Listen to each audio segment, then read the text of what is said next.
আসসালামু আলাইকুম এভরিওয়ান, ছোট্ট একটা মিনি ব্লগ নিয়ে চলে এলাম। ফুলকপির পাকোড়া আর স্যুপ, গরম গরম স্যুপের সাথে একটু ভাজা পোড়া খাওয়া লাগে।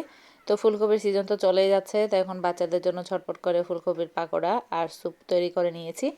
তো আজকের সন্ধ্যায় চিন্তা করলাম একটু ফুলকপির পাকোড়া করে নিই। তো এখানে ময়দা, তারপর চালের গুঁড়ো না থাকলে কর্নফ্লাওয়ারটাও দেওয়া যাবে একটু ক্রিস্পি হওয়ার জন্য।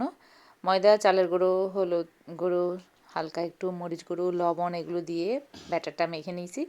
তারপর এখানে স্যুপটাও তুলে দিলাম আরেক সাইডে, এটা ওই ম্যাগি স্যুপটা আর কি।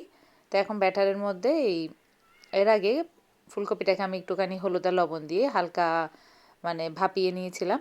তো এখন এটাকে একে একে ফ্রাই করে নিচ্ছি সবকটাকে।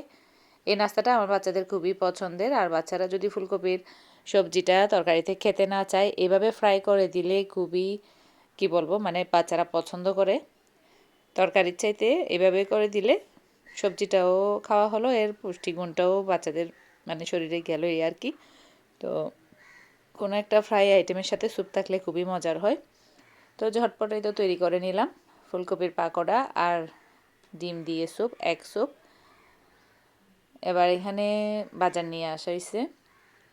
এখানে আমি এগুলো পরদিন সকালে উঠে সব কিছু বের করে নিচ্ছিলাম। রাত্রে বাজার আনা হয়, তো রাত্রে আর তো করি না, সকালে উঠে এগুলোকে বের করে নিচ্ছি, সবগুলোকে গোছগাছ করে নিব, ঠিক করে নিব। মরিচ, কাঁচামরিচ, ফুলকপি যতগুলো তরকারি সবজি আছে আর কি, তো সব কটা নিয়ে আসছে হাজব্যান্ড। তো এখন সব কটাকে আমি সকালে উঠে বের করে নিচ্ছি।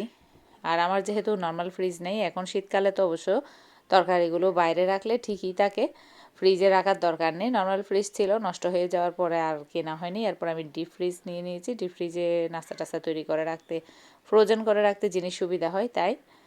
তো এই তো এবার এখানে আমি অন্যান্য সব তরকারিগুলো বের করে নিচ্ছিলাম। আর শীতকাল ছাড়া অন্য সময় আমি এভাবে তরকারি আনি না। শীতের তরকারি তো আসলে সবসময় মজার, শীতকালের তরকারি। তো এই তো এই সমস্ত তরকারিগুলো গোছগাছ করে রেখে দিলাম। আর এখন দুপুরে খেয়ে দিয়ে চলে যাচ্ছি আমি ভোট দিতে। তো ছোট্ট একটা ক্লিপ নিয়ে রাখছি, আমি আমার ছেলেকে নিয়ে ভোট দিতে গেছি।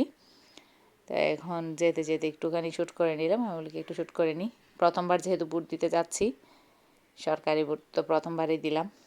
তো এখন পথঘাট একেবারে ফাঁকা, যেন মানে ঈদ আর কি, ঈদের সময় যেমন সমস্ত রাস্তাঘাট ফাঁকা থাকে, তো ঠিক ওরকমই একটা ভাইব আসছিল।